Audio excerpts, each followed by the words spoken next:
Before we get into today's video, ask if you can like and subscribe. We're trying to get to 3,000 subs. Thank you. Alright guys, we're back for another Five Nights Tower Defense video, and today we're just going to be talking about all of Sister Location in this video, the entire update, all the units, where you get them, how you get them, and also all their stats and how good they are. I'll add some commentary. I just think this would be a very good video for someone to watch. Maybe they're not too familiar with the game, just to really help you understand where all these units are. Now, first off, we're going to talk about the exclusive present. This is like the most flashy, understandable, you know, this is where all the units are, they can see straight away. We've got Funtime Foxy, Freddy, Ballora, and Circuit Baby. Now, all these units, for the most part, aren't very good, except for a couple. So we've got Funtime Foxy here. He's doing a very solid amount of damage for a starter player, so if you've just started the game, I think this is not like a bad unit to own.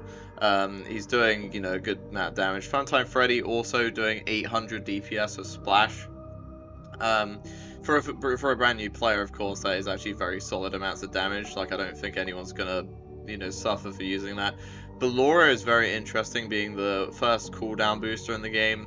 I would recommend using this unit rather than Music Man, because Music Man is going to cost so much more when it's shiny, where Ballora is shiny is going to be worth pretty much nothing, at least, you know, after a couple of weeks. So I'd recommend using Ballora. But yeah, cooldown boosting is essential. Pretty much. As I don't own Baby yet, we're just going to look at her stats on the Five Nights Tower Defense Discord.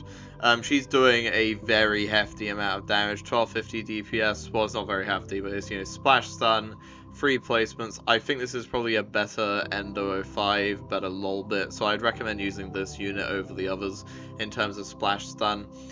Stun is obviously very important. And next up we have the Premium Pass unit, so obviously the aforementioned Music Man, Mendo, and Tangle here. We're going to have a look at all these stats here. I would not recommend buying the Premium Pass this time around. We'll get into that for reasons in a minute. So Music Man here is literally just an upgraded Ballora in terms of what he's doing. He's just a slightly better cooldown booster in terms of stats. Like, it will give you a slightly reduced percentage.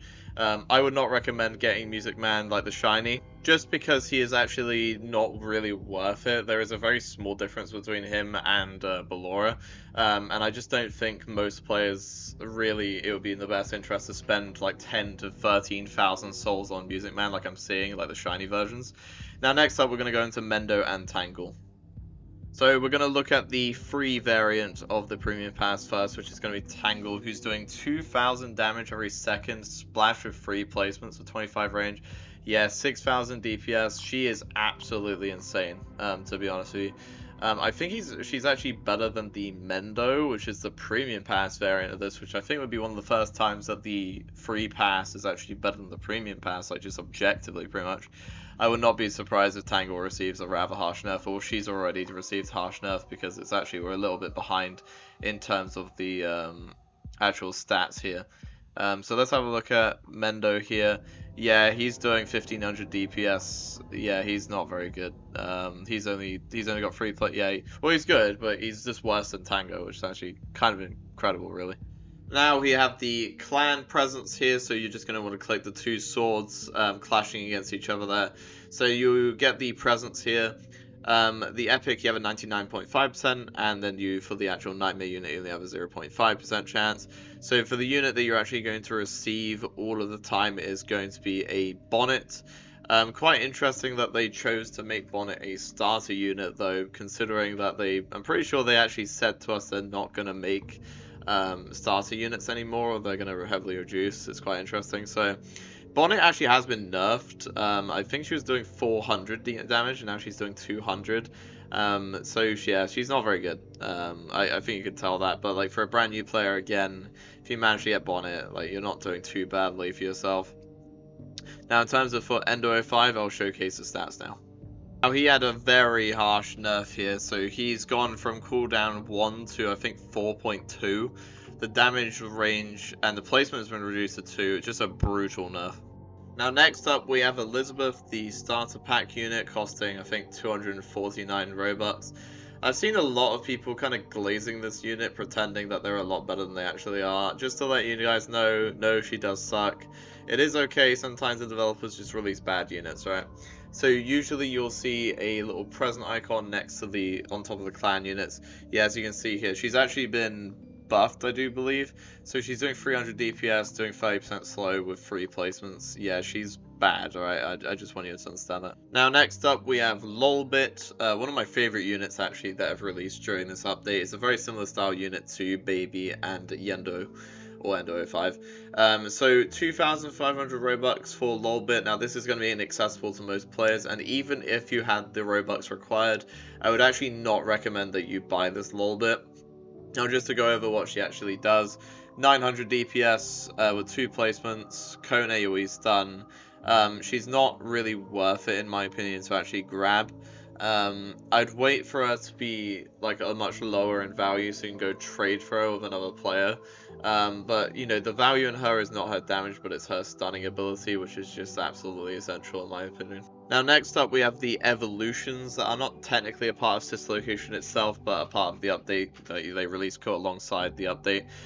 So the 2 units that evolved are Endo 02 and Plain Boy, and these are the items that you're actually required to evolve them with. And now we'll pull up their stats and see how good they actually are. Now, let's have a look at Plain Boy evolution. It's called Bomber Boy. Very, very good, actually. Doing 2,500 DPS with Splash, so 7,500 with all 3 placements. 35 range as well. I think Bomber Boy is actually exceptionally good. And now I have to scroll up really far to find Endo 02. One sec. Here we are, Fortified Endo 02 here. This unit is pretty pointless in my opinion. He's doing actually identical damage to post-buff Tarnished. They're both doing 2,400 DPS. Tarnished only needs 3 placements, whereas Endo 02 needs 4 placements to replicate that DPS. I would not recommend evolving this unit. Maybe if you don't have any other starter units, but even then the agony cost will probably be about the same as you just buying Phone Guy, which is better than Tarnished and this guy. So I would really not recommend getting this evolution. He's literally just a carbon copy of Tarnished. Self-admittedly, I almost forgot about the best unit in this update, which is It's Me, as you can see in the bottom left here. Doing 10,000 DPS with Cone AoE, this unit is absolutely insane. The way you get this unit is by going Hell mode in any stage, and you'll see a unique percentage rate depending on the stage, so the further on, the higher the chance that you'll get it. Click hard, impossible, or nightmare, and it will prompt you, and you'll click from there. It will take you a little while to get, but it's definitely worth it. It's the best unit in the update. Anyway, let me know what you guys think about the update in the comments down below. I'll see you guys in the next one. Bye bye.